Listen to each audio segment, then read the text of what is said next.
there's always the thing you're longing for, and the sadness has to do with the getting a glimpse of it, but not quite getting a hold of it.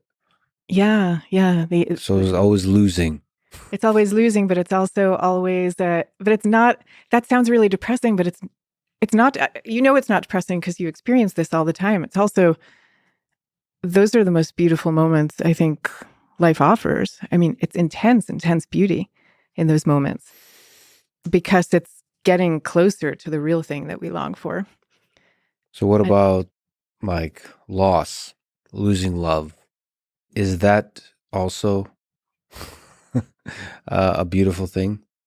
well, the moments you're talking about, I think it's easier to appreciate the beauty of it all in the moment because you're kind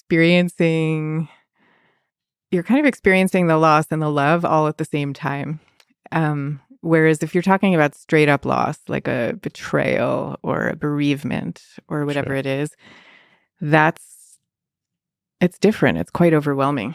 Um, So losing a loved one kind of thing. Losing a loved one. I mean, I will say that the the truth that I think that we can come to after a lot of time on this earth is the idea that love exists not only in its particular forms, so not only in the form of the one person, that one person we love or that other person we love, but love itself is a state that we have access to. And so over time, the loss of person A can heal and you can tap into a kind of bigger river of love. Yeah, I mean, I had this. It comes from Louis C.K. He had a show. Damn, I love that line. I mean, he talks to an older gentleman, and Louis is all like sad about losing a loved one or like getting rejected, essentially, like a breakup. Mm-hmm. And then the older gentleman gives him advice, saying like, basically criticizes Louis for saying, "Why are you moping around? Because this is the best part. Like losing love is the best part because that's the real loss is when you forget. Like feeling shitty about having gone through a breakup is when you most intensely appreciate what that person meant to you. Mm-hmm. Mm-hmm.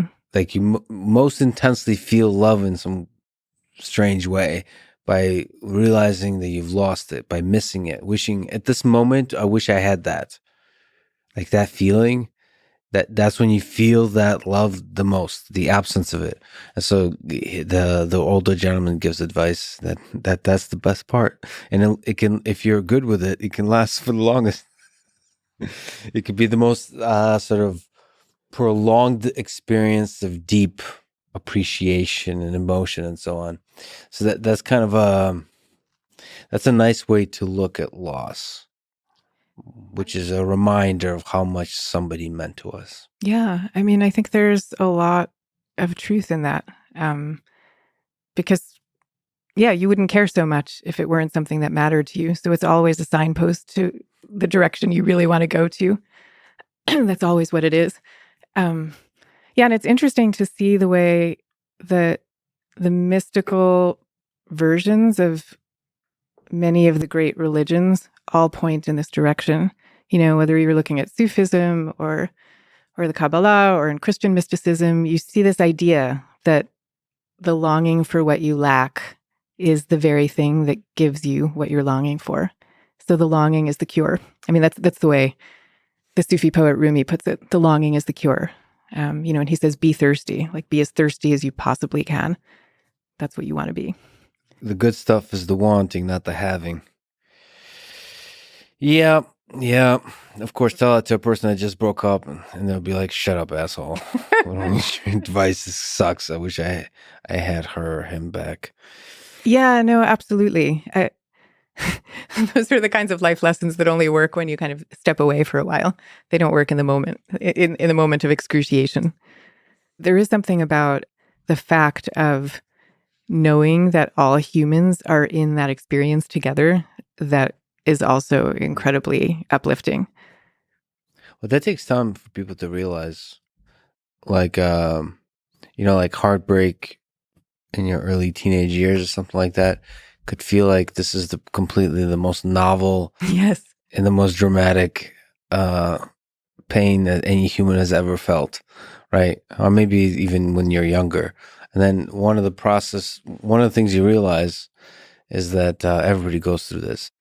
That can be an awakening to the fact that we're all in this together. This human condition is not just a personal experience; it's an experience we all share, and that's a kind of love, the unity of it that Yeah, you can get to that's a experience. really deep kind of love, and I feel like, we are prevented from perceiving that love as it's actually like the most obvious kind of love, and it's right there and it happens all the time, but we're prevented from perceiving it because we're not really supposed to talk about things like that. It's like there's something unseemly about it. Well, it's also in the West, it's this individualist society, so like there's a pressure to sort of see the individual as a distinct sovereign entity that experiences things, and it's not the unity between people is not obviously sort of communicated or talked about or is part of the culture.